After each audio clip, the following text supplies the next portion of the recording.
that we really need to acknowledge is that words have power. Words have a tremendous amount of power. Actually, no, they don't.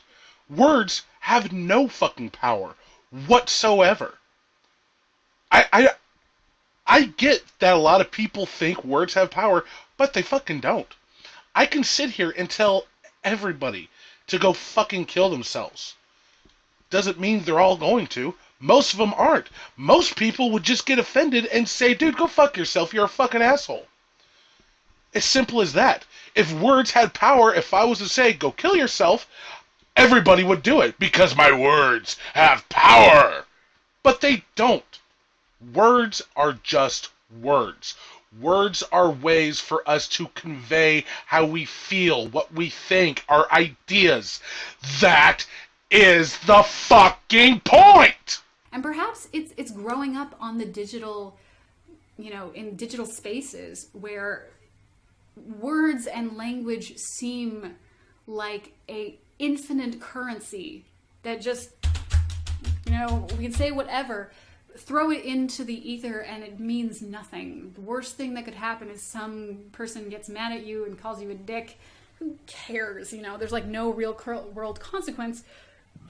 At least not for most people, right? Yeah, exactly. You're the one that gives words power. Words really don't have power. You're the one that's giving them power. You're the one that says because somebody cracks a joke, oh, he's oppressing you. Or what? Well, okay, sorry. Again, I'm saying you, and I'm not meaning you. But that's what a lot of these people, like Anita Sarkeesian, fucking Zoe Quinn, that's what they're saying. Because people are saying these words that they're oppressing them. Alright? Just because somebody says something, that's not violence. Violence isn't words. Violence is an action. I go and punch somebody, that is violence. I say I would like to punch somebody, that's not violence. Can you really not tell the difference?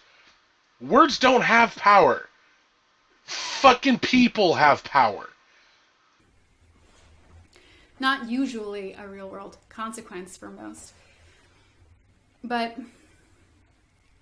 what we're refusing to acknowledge, I think, a lot of the time, is that every idea you've ever thought, every feeling, the way you perceive the world from your first moments, and have been brought onto you by words. They've been put in your mind and in your heart or whatever from words told to you by your parents, from teachers, from artists, singers who incredibly inspired you with their songs, or your church members, those people. Words shaped your mind. Kind of? That's really all I can say is kind of? Because, again, no. It's not exactly true. Most of it is, again, actions. Events shape us.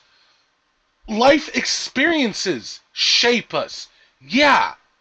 At first, a part of that is what we're told. Parents telling us, don't do that. Fucking somebody saying, don't do that, or you can do that, or it's okay, that's not okay. Yada, yada, yada. That's how it is at first. But what really shapes us is life experiences. All right? That's why a lot of parents, when their teenage child wants to go to some fucking party that's not supervised, there's gonna be liquor and shit, and the parent is like, no, don't do that. You don't want to go there. It's not a good idea. I forbid you from it because I know firsthand what it's like. Bad things can happen. But the teenager is like, oh, I know better than you, so I'm going to go do it. They do it, and then something happens. They learned it firsthand. All right? You cannot tell people something is bad, and they're just going to be like, oh, okay, I get it now. No. A lot of times, people have to learn it the hard way. And fucking how we still have not learned it the hard way, even though we've seen it time and time again throughout fucking history, when you fucking start silencing people and telling them, no, you cannot speak, you cannot give your point of view, bad things fucking happen. What the fuck? Do you really need to learn this firsthand? Can't you not fucking learn from fucking past experiences of others? They shaped everything you think about your perception of everything. It was created by words. Some of the most beautiful things that have ever happened in history have happened with words because of words, you know? No, again, not true, because a lot of things, a lot of beautiful things that happened, poems, stories, things like that, were based on actual events, or they were inspired by events that happened to the writer or the painter or something like that. Ah, do you really? Just, oh my God! And I think we really take that for granted because we're so literate now, and we're not as literate as we could be. By the way, you guys, the U.S. is really bad in literacy, but the point is like we're super spoiled with that. Yeah, yeah, you can tell because you live in a fucking country where you can bitch about somebody being mean to you. And again, not you, I know, but but you can. A person can literally bitch about somebody being mean to them, and people flock to them. They just surround them. Oh, are you okay? Did he hurt you? Did he hurt your feelings?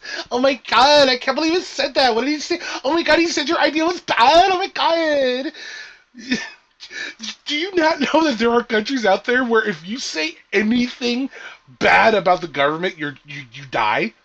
Or there's countries where somebody like you, a woman, who voices any opinion at all, you get beheaded?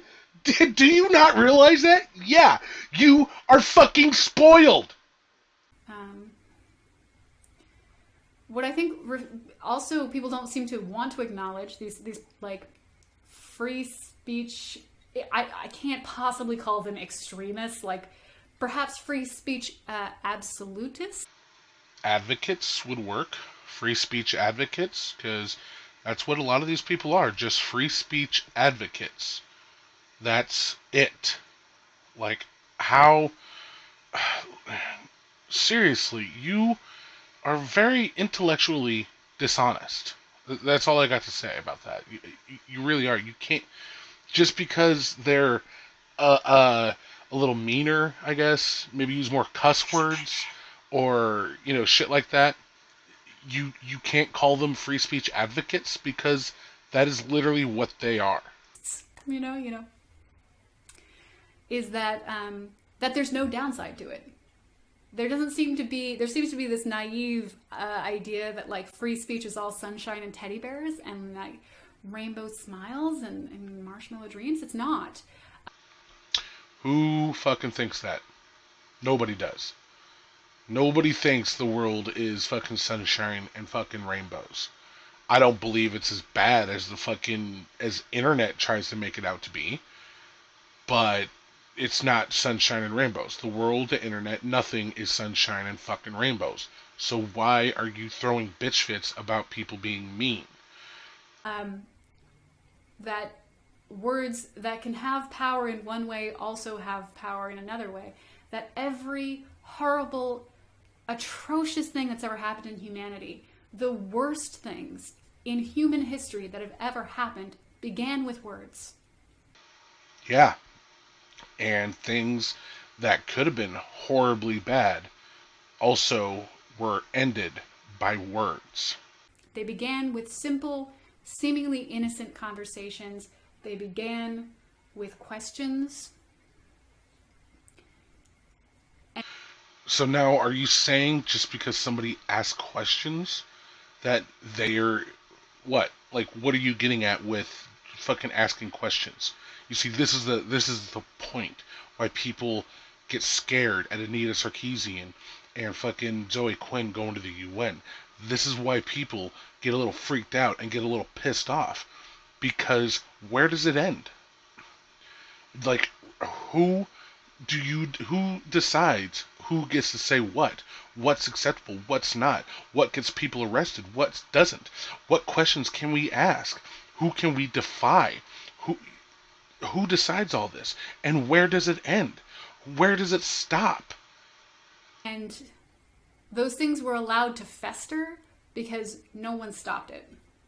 Actually, again, you're fucking wrong. They festered because people tried to stop them. People tried to silence them. And they fucking. But you can't silence them. You can't permanently silence people. They'll get it out there. And when you keep trying to silence them, then they get more followers. Then they become fucking revolutionaries. Then they fucking start shit. That's the fucking problem. Right? No one said, that's too far. Right? There's this idea that like it's a sort of a childish, naive feeling of like everything should be okay. You can't censor people. You're not allowed to tell people things aren't okay. And it's like some things really aren't okay. And it's childish and fucking narcissistic for you to think you can decide what is and isn't okay. Just because you're offended doesn't mean everybody else will be offended. Just because you don't find something funny doesn't mean everybody else won't find it funny. You are not the center of the fucking universe.